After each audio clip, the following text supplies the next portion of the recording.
آج کا ہمارا موضوع تحفظ ختم نبوت صلی اللہ علیہ وسلم، میرے پیارے حبیب صلی اللہ علیہ وسلم کی ذات کے بارے میں جو ایک مسلمان کا بنیادی عقیدہ ختم نبوت کہ میرے پیارے حبیب صلی اللہ علیہ وآلہ وسلم کو اللہ رب العزت نے یہ اعزاز، یہ شان، یہ عظمت عطا فرمائی۔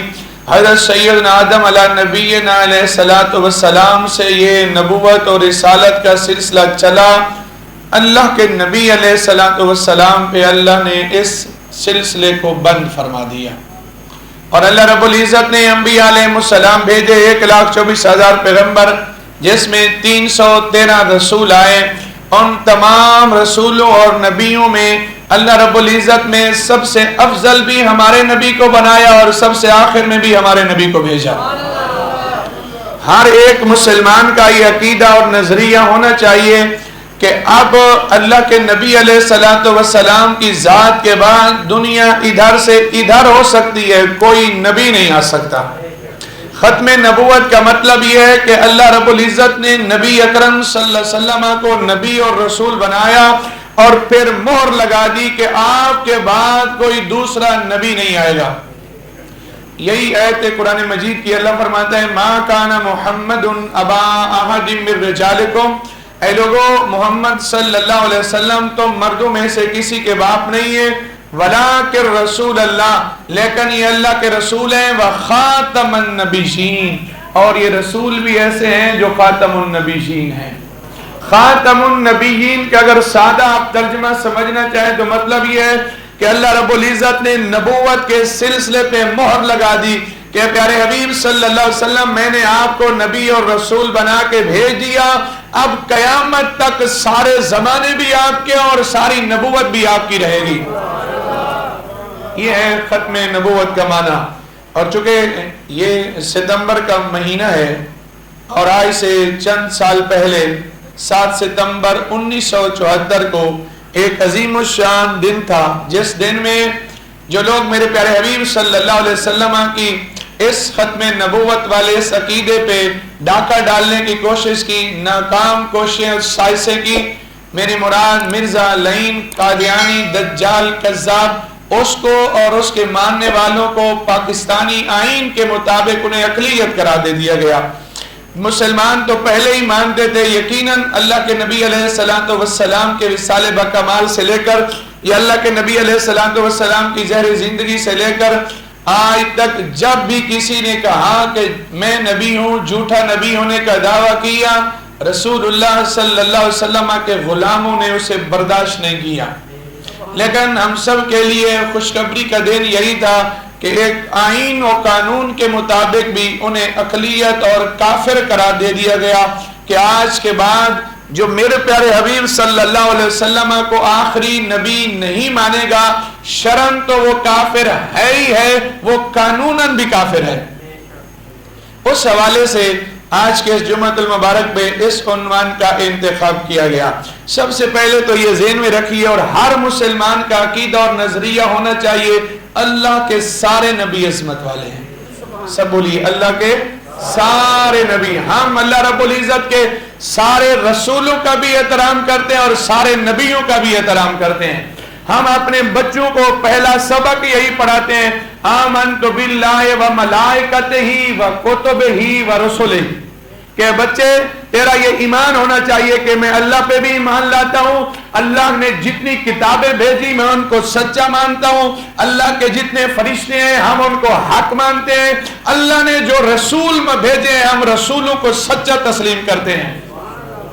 تو ذرا سوچئے جن رسولوں کا زمانہ چلا گیا، جن کی نبوت چلی گئی، صدیاں بیت گئیں، جب ہم ان نبیوں کی عظمت کے قائل ہیں تو جس نبی کے ہم امتی ہیں، جس نبی کا یہ زمانہ چل رہا ہے، جس نبی کی وجہ سے ہماری شکلیں نہیں بگڑتی، جس نبی کی وجہ سے وہ طوفان اور آندھیاں پتھروں کی بارشیں نہیں برستی، بھلا ہم اس نبی کی عظمت کے قائل کیسے نہیں ہوں گے؟ میں آپ کے سامنے ایک چھوٹی سی جھلک رکھتا ہوں کہ صحابہ کرام علیہم رضوان نبی اکرم صلی اللہ علیہ وسلم سے کیسے پیار کرتے تھے۔ حضرت انس رضی اللہ تعالیٰ عنہ سے کسی نے پوچھا اے پیارے انس کیا ایسی کوئی صفت بتا سکتے ہو؟ ویسے تو کسی کو کوئی خصوصیت حاصل ہے، کسی کو کوئی خصوصیت حاصل ہے.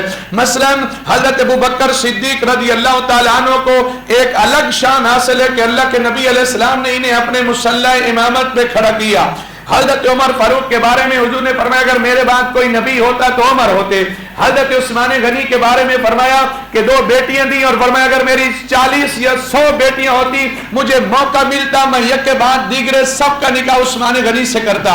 حضرت علی کے بارے میں فرمایا نا مدینۃ العلم والی بابوہا، اے لوگوں میں علم کا شہر ہوں اور علی اس کے دروازے ہیں. حضرت بلال حبشی کے بارے میں فرمایا بلال کیا تم کام کرتے ہو کہ میں آگے آگے تمہارے جنت میں آگے آگے تمہارے چلنے کی آواز سنتا ہوں. حضرت انس سے پوچھا گیا پیارے انس کسی صحابی کی کوئی شان ہے، کسی کی کوئی شان ہے، کسی کی کوئی خصوصیت ہے، کیا کوئی ایسی صفت ہے جس میں رسول اللہ صلی اللہ علیہ وسلم کے سارے صحابہ برابر کیوں؟ تو حضرت انس نے فرمایا لوگوں اگر ایسی صفت کہ جس میں سارے صحابہ برابر کے وہ اللہ کے نبی علیہ السلام کے ساتھ عشق اور محبت ہے.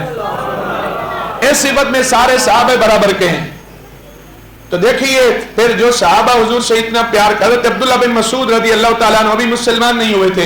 اسلام سے پہلے اللہ کے نبی علیہ السلام کی بارگاہ عالیہ بطور نمائندہ سفیر بن کے آئے. جب یہ یہاں سے واپس لوٹتے ہیں وہاں جا کے کہتے ہیں لوگوں لقد وفدت علی قیصر و کسریٰ، فرمایا میں بڑے بڑے بادشاہوں کے پاس گیا ہوں سفیر بن کے، بڑے بڑے بادشاہوں اور ان کے غلاموں اور نوکروں کو دیکھا ہے، بڑے بڑے ملکوں کی سیر کی ہے. لوگوں یہ سن لو جس طرح نبی اکرم صلی اللہ علیہ وسلم کے صحابہ حضور کے غلام حضور سے پیار کرتے ہیں یا حضور کی تعظیم کرتے ہیں، ایسا کوئی غلام اپنے آقا کی بادشاہ اپنے آقا کی خدمت نہیں کرتا یا تعظیم نہیں کرتا. اور کہتے ہیں اے لوگوں میں نے دیکھا کہ اللہ کے نبی علیہ السلام بھی مسلمان نہیں ہوئے، اسلام سے پہلے کی بات ہے. کہتے ہیں میں نے دیکھا حضور کے غلام حضور سے کس قدر پیار کرتے ہیں. فرمایا اگر اللہ کے نبی علیہ السلام وضو کرتے ہیں یہ حضور کے غلام وضو والا پانی بھی زمین پہ نہیں گرنے دیتے ہیں. اور فرمایا ما تنخما نخاما، فرمایا اللہ کی عزت کی قسم اللہ کے نبی علیہ السلام اپنے ناک مبارک کو جو صاف کرتے ہیں، ناک مبارک سے جو ریشے مبارکہ نکلتا ہے صحابہ تو اس کو بھی زمین پہ نہیں گرنے دیتے ہیں. صحابہ حضور سے اس قدر پیار کرتے ہیں. اور پھر نبی اکرم صلی اللہ علیہ وسلم کے صحابی حضرت امیر معاویہ رضی اللہ تعالیٰ عنہ حضور سے اس قدر پیار کرتے ہیں جب ان کا وصال ہونے لگتا ہے وصال سے پہلے گھر والوں کو وصیت کرتے ہیں اے لوگوں جب میں مر جاؤں میرے پاس یہ کچھ بال ہیں کچھ ناخن ہیں، جب یہ مر جاؤں تو میرے کفن میں رکھ دینا. وہ بال کسی اور کے نہیں تھے، وہ بال رسول اللہ صلی اللہ علیہ وسلم کے تھے، وہ ناخن مبارک اللہ کے نبی علیہ السلام کے تھے. اور حضرت نبی اکرم صلی اللہ علیہ وسلم کے پیارے صحابی حضور نبی کریم صلی اللہ علیہ وسلم سے اس قدر پیار کرتے ہیں. حضرت عمر بن عاص رضی اللہ تعالیٰ عنہ فرماتے ہیں میں اللہ کے نبی علیہ السلام سے پیار بہت زیادہ کرتا ہوں، لیکن اگر میرے سے کوئی کہے کہ حضور کا حلیہ بیان کرو، حضور کا چہرہ کیسا ہے، حضور کا ناک مبارک کیسے ہے، فرمایا میں کبھی بیان نہیں کر سکتا. کیوں؟ فرمایا احترام کی وجہ سے کبھی میں نے رسول اللہ صلی اللہ علیہ وسلم کو آنکھ اٹھا کے دیکھا ہی نہیں ہے. اللہ اکبر یا رسول اللہ. حتیٰ کہ ایسا بھی ہے صحابہ کرام علیہم الرضوان کا جمع غفیر ہے، اللہ کے نبی علیہ السلام اپنے بال کٹوا رہے ہیں، صحابہ کرام علیہم الرضوان ان بالوں کو بھی زمین پہ نہیں گرنے دے رہے. صحابہ کا پیار دیکھیے. بخاری میں حدیث مبارک ہے ایک خاتون اللہ کے نبی علیہ السلام کی بارگاہ عالیہ میں چادر لے کے آتی ہے. جب اللہ کے نبی علیہ السلام نے وہ چادر پہنی ایک صحابی عرض کرتا ہے یا رسول اللہ یہ مجھے دے دیجئے. اللہ کے نبی علیہ السلام گھر میں گئے تبدیل کرنے کے لیے. صحابہ نے کہا کہ تجھے پتہ بھی ہے کہ اللہ کے نبی علیہ السلام کو کتنی پیاری لگ رہی ہے اور اس وقت بغیر ضرورت بھی ہے، پھر بھی تو نے مانگ لی ہے. جب وہ چادر پھر اس صحابی کو دے دی گئی، صحابی کیا کہتے ہیں؟ کہتے ہیں کہ میں نے کوئی دنیاوی زیب و زینت کے لیے یہ نہیں مانگی، میں نے تو اس لیے مانگی ہے کہ مجھے کفن اسی چادر میں دے دیا جائے. اللہ اکبر یا رسول اللہ. ذرا سوچئے تو صحیح جو صحابہ حضور کی چادر سے اتنا پیار کرتے ہیں وہ حضور سے کتنا پیار کرتے ہیں. اور پھر دیکھیے اللہ تعالیٰ ہم سب کو لے جائے، ہم سب جائیں مدینہ شریف میں. آپ روضۃ الجنہ یا ریاض الجنت میں جاتے ہیں، یہ روضۃ الجنہ یا ریاض الجنہ جنت کا باغ کب بنا ہے؟ جب رسول اللہ کے قدم مبارک لگے ہیں تو روضۃ الجنت بنا ہے. جگہ پہ رسول اللہ کے قدم لگ جائیں وہ جنت کا باغ ہو جائے. ذرا سوچیے صحیح اس نبی کی کتنی شان ہوگی. اور میرے نبی کی شان کا اندازہ آپ اس بات سے لگا سکتے ہیں جب کل قیامت کا دن ہوگا ہر بندہ پریشان ہوگا, کسی کو کوئی پریشانی تو کسی کو کوئی خوف. اللہ ہم سب کو اس خوف سے محفوظ رکھے. کسی کو کوئی رسوائی کا سامنا کرنا پڑ رہا ہے, لیکن اللہ کے نبی علیہ السلام کی شان یہ ہے کہ رسول اللہ صرف ایک سجدہ اللہ کی بارگاہ میں کریں گے, اللہ فرمائے گا سجدے سے سر اٹھاؤ اے پیارے حبیب سل توتا, جو تم سوال کرو گے میں رب تمہیں وہ عطا فرماؤں گا. وہ شفاعت جو سلسلہ شروع نہیں ہو رہا ہوگا, کوئی پسینے میں بغل تک, کوئی گلے تک, کوئی گردن تک, کوئی پورے منہ سمیت پسینے میں ڈوبا ہوا ہے. ہر بندے کو پریشانی ہے کہ شفاعت حساب و کتاب تو شروع ہو جائے. شفاعت شروع ہوگی تو رسول اللہ کے ایک سجدے سے شروع ہوگی. ہر نظر کانپ اٹھے گی معاشر کے دن, خوف سے ہر کلیجہ دہل جائے گا, اوڑھ کر کالا کمبل وہ آ جائیں گے تو قیامت کا نقشہ بدل جائے گا. ذرا سوچئے تو صحیح. آپ نے وہ حدیث مبارک سنی ہے, حضور فرماتے ہیں من زارہ قبری واجبت لہ شفاعتی. لوگوں جس نے میرے روضہ اطہر کی زیارت کی اس پہ میری شفاعت واجب ہو گئی. جو تو قبر کو دیکھے, جو تو روضے کو دیکھے, اگر حضور کے روضے کی اتنی شان ہے کہ اس میں شفاعت واجب ہو گئی, بھلا سوچئے تو صحیح پھر حضور کی کتنی شان ہوگی. میں اگلی بات اگر عرض کروں, جس نے بھی ایمان کی حالت میں نبی اکرم صلی اللہ علیہ وسلم کو دیکھا اور اس کا خاتمہ بھی ایمان پہ ہوا, اسے صحابی بولتے ہیں. صحابی کسے بولتے ہیں؟ جس نے حالت ایمان میں نبی اکرم صلی اللہ علیہ وسلم کو دیکھا ہو یا اللہ کے نبی علیہ الصلوۃ والسلام کی صحبت میں وہ بیٹھا ہو اور اس کا خاتمہ بھی ایمان پہ ہوا, اسے صحابی کہتے ہیں. اور صحابی کی کتنی شان ہے, دنیا جہان کے سارے تابعین مل جائیں, تبع تابعین مل جائیں, غوث مل جائیں, کتب مل جائیں, اولیاء مل جائیں, اوتاد مل جائیں, دنیا جہان کے سارے صالحین مل جائیں, تابعین کے بعد سے لے کر قیامت تک حضور کے ادنا درجے کے صحابی کی فضیلت کو بھی نہیں پہنچ سکتے ہیں. اللہ اکبر, یا رسول اللہ, یا حضور کے ادنا درجے کے صحابی کی شان کو بھی پہنچ سکتے. تو ذرا سوچئے جس نے نبی کو دیکھا ہے, صحابی وہی ہے کہ جس نے نبی کو دیکھا, جس نے نبی کو دیکھا ہے اس کی اتنی شان ہے, تو جس نبی نے خدا کو دیکھا ہے اس کی کتنی شان ہے. میرے پیارے آقا کریم صلی اللہ علیہ وسلم خود فرماتے ہیں رأیت ربی فی احسن صورہ, اے لوگوں میں نے اپنے رب کو اچھی صورت میں دیکھا ہے. جب صحابی کے دیکھنے والے کی اتنی بڑی شان ہے, ذرا سوچئے تو صحیح, جس نے اس خدا کو دیکھا ہو کہ جس نے نبیوں کو شان عطا فرمائی ہے, بھلا بتاؤ تو صحیح پھر اس نبی کی کتنی شان ہوگی. میرے آقا کریم صلی اللہ علیہ وسلم کی شان تو یہ ہے, قرآن خود کہتے ہیں وَتُعَزِّرُوهُ وَتُوَقِّرُوهُ, اے لوگوں اس نبی کی عزت بھی کرو, اس نبی کی توقیر بھی کرو. بلکہ اللہ کے نبی علیہ الصلوۃ والسلام کی شان کا عالم یہ ہے کہ اللہ رب العزت خود حضور کی صحبت, حضور کے مجلس کے بیٹھنے کے آداب بیان کرتا ہے. فرماتا ہے لا ترفعوا اصواتکم فوق صوت النبی ان الذین ینادونک من وراء الحجرات یا ایھا الذین آمنوا لا تقدموا بین یدی اللہ ورسولہ. کبھی سورہ حجرات پڑھ کے تو دیکھیے کہ اللہ رب العزت کو اپنے پیارے حبیب صلی اللہ علیہ وسلم سے پیار کتنا ہے. آپ پورا قرآن شریف پڑھ کے دیکھیے, الحمد سے لے کر والناس تک اللہ رب العزت نے اگر اپنے پیارے حبیب کو مخاطب بھی کیا ہے نا, بلایا بھی ہے تو لقب کے ساتھ بلایا ہے. کہیں فرمایا یا ایھا الرسول, کہیں فرمایا یا ایھا المزمل, کہیں فرمایا یا ایھا المدثر, کہیں فرمایا یاسین, تو کہیں فرمایا طٰہٰ. جس نبی کی اتنی بڑی شان ہے, بھلا اس نبی کے بارے میں کوئی توہین کرے, کوئی گستاخی کرے, اس کا غلام کیسے کوئی برداشت کرے گا. میں ایک مثال دیتا ہوں چھوٹی سی. قرآن مجید میں ہے 18ویں پارے سورہ نور کے پہلے رکوع میں ہے والذین یرمون المحصنات المؤمنات ثم لم یاتوا باربعۃ شہداء فاجلدوہم 80 جلدہ. فرمایا کوئی بندہ اگر پاک دامنہ مومنہ عورت پہ تہمت لگائے اور اس پہ 4 گواہ نہ لے آئے, کاش کہ ہم اسلام پہ عمل کریں اور اسلامی سزائیں نافذ ہو جائے تو کسی کی عزت کو کوئی اچھالنے کی ناکام کوشش نہ کرے. آج تو کوئی خاتون گزرے، ہماری پہلے باتیں ہو چکی ہوتی ہیں، یہ ایسی ایسی. اسلام کہتا ہے اگر کسی عام عورت، اس میں یہ نہیں کہ وہ ولیہ ہو، وہ ولی کی بیوی ہو یا وہ نبی کی بیوی ہو، فرمایا کوئی بھی مسلمان عورت اس پہ کوئی بندہ الزام لگاتا ہے، اور فرمایا اس بندے پہ لازم ہے کہ 4 گواہ لے آئے. 4 گواہ بھی ایسے ہوں جو عادل ہوں، اور 4 گواہ بھی ایسے ہوں جو کہ ہم نے اپنی آنکھوں سے دیکھا ہے. فرمایا اگر وہ 4 گواہ نہ لے آئے فجلدوہم 80 جلدہ، ایسے الزام لگانے والے کو 80 کوڑے لگاؤ. اب بتاؤ اگر کسی کو اس طرح کی سزا ملے، بھلا وہ کسی پہ تہمت لگانے کی کوشش کرے گا؟ اسلامی سزائیں سخت نہیں ہیں، اسلامی سزائیں جرموں کو روکنے کے لیے ہیں. فرمایا کہ اگر جو بات میں کرنا چاہتا ہوں، ایک عام بندہ ہے، ایک عام عورت ہے، ایک عام مسلمان ہے، کوئی اس کی توہین کرے، اللہ فرماتا ہے اس کو 80 کوڑے لگاؤ اور نرمی بھی نہ کرو. تو جو نبی کی توہین کرے ہم کیسے برداشت کریں گے؟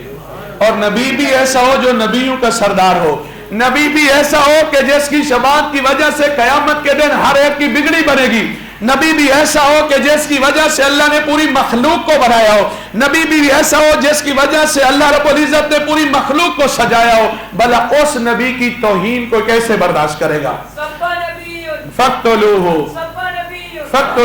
یہی وجہ ہے، فَقْتُلُوهُ یہی وجہ ہے کہ جب کسی بھی مردود نے، کسی گستاخ نے جب اس طرح کی کوئی حرکت کرنے کی کوشش کی، وہ سیدنا ابو بکر صدیق ہو، وہ عمر فاروق ہو، وہ عثمان غنی ہو، وہ علی حیدر کرار ہو، صحابہ کرام علیہم الرضوان سے لے کر آج تک جو تو رسول اللہ کا غلام ہے، اس کے دل نے اس بات کی اجازت نہیں دی کہ میں اس کو سن کے برداشت کر پاؤں.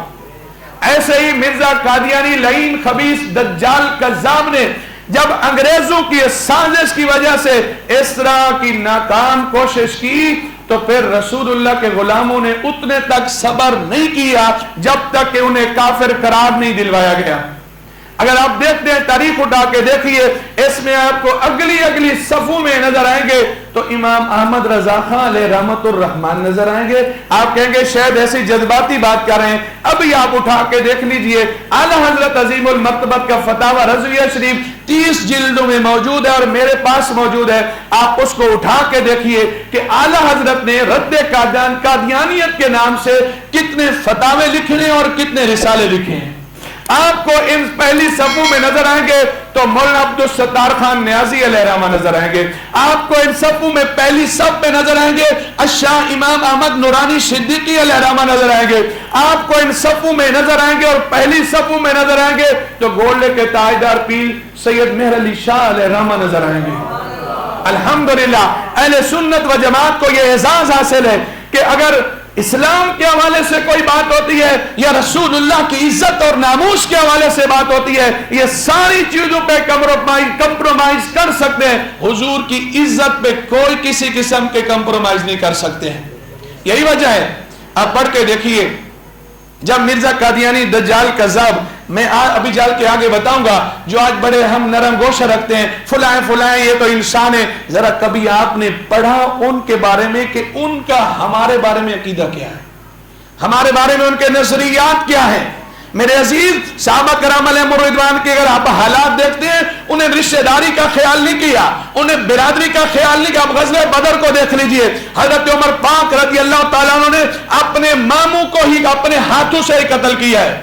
اور آپ دیکھ لیجئے حضرت نبی اکرم صلی اللہ علیہ وسلم کے پیارے حضرت امیر حمزہ رضی اللہ تعالیٰ عنہ، حضرت علی حیدر کرار، اپنی ہی برادری کے لوگ عتبہ اور شیبہ کو اپنے ہاتھوں سے مارے ہیں. حضرت معاذ، حضرت معوذ اپنے ہاتھوں سے ابو جہل کو قتل کر رہے ہیں. کیا سبق دیا ہے؟ اے لوگوں، جب حضور کی عزت کا مسئلہ آئے گا، ہم برادری نہیں دیکھیں گے، ہم رشتہ داری نہیں دیکھیں گے، بلکہ غزوہ احد کے موقع پر حضور کے صحابی اپنے ہی ہاتھوں سے اپنے باپ کو قتل کر رہے ہیں. سبق یہ دیا ہے جب حضور کی عزت کا مسئلہ آئے گا، ہم برادری نہیں دیکھیں گے، ہم رشتہ داری نہیں دیکھیں گے. جو حضور کا گستاخ ہوگا ہمارا اس سے کوئی تعلق نہیں ہوگا. یہی وجہ ہے ان لوگوں کو اور کیا ان سے دشمنی تھی؟ یہی تھی نا کہ ہمیں اپنے پیارے حبیب صلی اللہ علیہ وسلم کی گستاخی کسی صورت میں برداشت نہیں ہے. بولے کہ تاجدار پیر مہر علی شاہ علیہ رحمہ جب مرزا یہ کہہ رہا تھا میں یہ کر سکتا ہوں، میں یہ کر سکتا ہوں، مختلف قسم کے ہیلے بہانے تلاش کر کے اور اپنی بات کو آگے بڑھانے کے لیے چل رہا تھا اور کہہ رہا تھا کہ میں واقعہ فلاں، کبھی یہ کہا کہ میں عیسیٰ ہوں، کبھی کہا میں مہدی ہوں، کبھی کہا میں ذلی رسول ہوں، مختلف قسم کے دعوے کرتا رہا اور یہ کہتا رہا کہ اگر گولڈے کے تائیدار پیر میل علی شاہ میرے سے مقابلہ کرتے ہیں تو ان سے یہ کہو کہ ایک لنگڑے کو لے آتے ہیں، ایک اندھے کو لے آتے ہیں، میں بھی دعا کرتا ہوں وہ ٹھیک ہو جائے اور میر علی شاہ بھی دعا کرے وہ ٹھیک ہو جائے۔ تو جس کی دعا سے وہ ٹھیک ہو گیا وہ سچا۔ جب پیر میر علی شاہ علیہ الرحمہ کے پاس آ کے یہ بات بتائی گئی، پتہ ہے آپ نے کیا فرمایا؟ آپ نے فرمایا لنگڑے کو ٹھیک کرنے کی بات نہیں ہے، بہرے کو، اندھے کو ٹھیک کرنے کی بات نہیں ہے، مرزا قادیانی لعین سے کہہ دو تم بھی آ جاؤ میں بھی آ جاتا ہوں، مردے کو سامنے رکھ دیتے ہیں، میں بھی دعا کرتا ہوں اللہ اس کو زندہ کرے، تو بھی دعا کر اللہ اس کو زندہ کرے۔ فرمایا میں بھی دعا کرتا ہوں اللہ اس مردے کو زندہ کرے اور تو بھی دعا کر، جس کی دعا سے وہ زندہ ہو گیا تو وہ سچا۔ اور ایسے ہی جب اس نے یہ کہا کہ میں اس طرح مناظرہ کرتا ہوں کہ میں بھی سورہ فاتحہ کی تفسیر لکھتا ہوں، میر علی شاہ بھی تفسیر لکھے، جس کی تفسیر اچھی وہ سچا۔ اب اس نے کہا میں ہیلے بہانے تلاش کروں گا، اتنا عرصہ لگ جائے گا تفسیر لکھا۔ آپ نے فرمایا ٹھیک ہے مجھے قبول ہے، چونکہ جو حضور کا غلام ہوتا ہے حضور اس کی مدد بھی فرماتے ہیں۔ آپ 28واں پارہ اٹھا کے دیکھ لیجئے، وَأَيَّدَهُمْ بِرُوحٍ مِّنْهُ، قرآن کے الفاظ ہے، فرمایا جو حضور کی عزت کے لیے نکلتا ہے اللہ جبریل امین کے واسطے سے اس کی مدد فرماتا ہے۔ تو پیر میر علی شاہ علیہ الرحمہ نے پتہ کیا کہا؟ فرمایا اسے کہہ دو ٹھیک ہے مجھے قبول ہے، لیکن مناظرہ اس طریقے سے نہیں ہوگا کہ تم بھی تفسیر لکھو میں بھی تفسیر لکھتا ہوں۔ فرمایا اسے کہو تم بھی آ جاؤ میں بھی آ جاتا ہوں، سامنے ٹیبل رکھ دیتے ہیں، قلم بھی رکھ دیتے ہیں، کاغذ بھی رکھ دیتے ہیں، میں بھی قلم سے کہوں گا سورہ فاتحہ کی تفسیر لکھ، تو بھی قلم سے کہے کہ وہ سورہ فاتحہ۔ اللہ اکبر، یا رسول اللہ۔ فرمایا میں بھی اس قلم سے کہتا ہوں کہ تو لکھ، اور وہ بھی قلم اور لکھنا شروع کرے گی اور سورہ فاتحہ کی تفسیر لکھے گی۔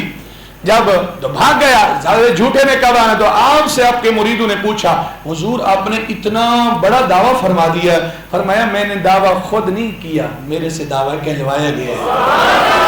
فرمایا مجھے اللہ کی عزت کی قسم جس نبی کے لیے میں یہ سب کچھ کر رہا تھا، اگر وہ لعین میرے سامنے آ جاتا میں اللہ کی بارگاہ میں دعا کرتا اللہ یہ میری عزت کا مسئلہ نہیں، یہ میرے گھرانے کا مسئلہ نہیں، یہ میرے دین کا مسئلہ نہیں، یہ میری بادشاہت کا مسئلہ نہیں، اے اللہ یہ تیرے نبی کی عظمت کا مسئلہ ہے۔ فرمایا پھر اللہ اپنے نبی کی عظمت کے لیے کائنات کے نظام بھی بدل دیتا ہے۔ پھر دنیا نے دیکھا ہے حضور کی عزت کا مسئلہ آتا ہے، حضور اگر اشارہ کر دیتے ہیں تو سورج بھی واپس لوٹ آتا ہے۔ اگر حضور کی عزت کا مسئلہ آتا ہے حضور اشارہ کرتے ہیں تو چاند بھی 2 ٹکڑے ہو جاتا ہے۔ اگر حضور کی عزت کا مسئلہ آتا ہے حضور اشارہ کرتے ہیں تو درخت بھی چلتے ہوئے آ جاتے ہیں۔ حضور کی عزت کا مسئلہ آتا ہے حضور اشارہ کرتے ہیں تو غیروں کے ہاتھوں میں پتھر بھی بول پڑتے ہیں۔ اگر حضور کی عزت کا مسئلہ آتا ہے حضور کی بارگاہ میں گونگے کو لے جاتے ہیں، حضور اشارہ کرتے ہیں تو گونگا بھی بولنے لگ جاتا ہے۔ فرمایا یہ میرے نبی کی عزت و ناموس کا مسئلہ ہے، اور مجھے رب پہ پوری امید اور کیا یقین تھا کہ اگر میں اللہ کی بارگاہ میں حضور کی عزت کا واسطہ دے دیتا اللہ مردے کو بھی زندہ کر دیتا، اللہ قلم کو لکھنے کی طاقت بھی عطا فرما دیتا۔ تو میرے عزیز یہ جو قادیانی لعین خبیث دجال کذاب ہے، یہ برادریاں، یہ رشتہ داریاں، یہ کاروباریاں بعد میں، حضور کے ساتھ ایمان سب سے پہلے ہے۔ قبر میں نہ پیسہ جانا ہے، نہ جائیداد جانی ہے، نہ کچھ جانا ہے، قبر میں آنا ہے تو رسول اللہ نے آنا ہے، اللہ کے نبی علیہ السلام کو ہم سب نے چہرہ دکھانا ہے۔ اور تیسرا سوال تبھی جب کامیاب بندہ تبھی ہوگا جب تیسرے سوال جب یہ کہا جائے گا ما کنت تقول فی حق ھذا الرجل، اس بددعا کے چہرے والے کے بارے میں کیا کہا کرتا تھا، حضور کا نام زبان پہ آئے گا تو جنت کی کھڑکی کھل جائے گی۔ اور میں آپ کو عرض کروں آپ ناراض نہ ہوئیے گا جب ہم کسی قادیانی لعین دجال کذاب سے ماس پیسے کے لیے، ماس کاروبار کے لیے شیطان کے وسوسوں میں آ کے کہ انسانیت کے نازے، انسانیت سے تو کاروبار کافر سے بھی ہو سکتا ہے، کافر اور ہے اور مرتد اور ہے، کافر اور ہے، یہ خبیث لعین دجال قادیانی یہ اور ہے، یہ ذہن میں رکھیے۔ اور جب ہم کسی قادیانی سے سلام کرتے ہیں یا اس کے ہاتھ میں ہاتھ ملاتے ہیں، کسی اور کو پریشانی ہو نہ ہو، یہ ذہن میں رکھیے رسول اللہ صلی اللہ علیہ وسلم اپنے روضہ اطہر کے اندر حضور کا دل ضرور پریشان ہوتا ہے۔ اگر حضور کو آپ پریشان کریں گے تو پھر کل قیامت کے دن منہ بھی حضور کو ہی دکھلانا ہے۔ اور میں یقین جانیے دل خون کے آنسو ہوتا ہے ہمارے پاس جب اس طرح کے مسائل آتے ہیں کہ ایک بندہ باہر جانے لگا، ویزے کے لیے اس نے اپنے آئی ڈی کارڈ پہ احمدی لکھوا دیا۔ اے خبیث آدمی، اگر راستے میں تجھے موت آئی، کافر ہو کے مرا، رسول اللہ کو کیا منہ دکھلائے گا؟ اس رب کو کیا منہ دکھلائے گا جس رب نے حضور کی عظمت کے لیے پورا قرآن اتارا ہے؟ میں آخر میں ٹائم اوپر ہو رہا ہے لیکن میں یہ ضرور بتاؤں گا کہ اگر ہم سمجھتے ہیں ان کے بارے میں جو نرم گوش رکھتے ہیں، ذرا وہ سنیں کہ وہ خبیث، ہم کیوں ان کو خبیث کہتے ہیں؟ ہم خبیث کہتے ہیں اور لعنت بھیجتے ہیں، ضرور بھیجیں گے، جان جاتی ہے تو جائے، لیکن قادیانی لعین پہ لعنت، مرزا قادیانیت پہ لعنت، سب بولیے بے شمار، مرزا قادیانیت پہ لعنت، تاجدار ختم نبوت، تاجدار ختم نبوت۔ ذرا سنیے وہ خبیث، ان کی کتابیں موجود ہیں، دکھانے کو میں تیار ہوں۔ نے کیا لکھا ہے؟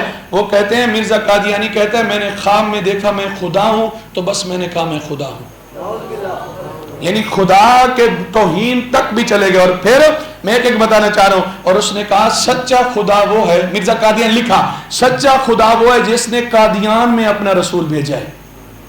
اچھا پھر لکھا کہ نبی کو بھی کچھ باتیں سمجھنے میں غلطیاں ہوئیں، اور پھر کہا کہ میں قرآن کی غلطیوں کو ٹھیک کرنے کے لیے آیا ہوں۔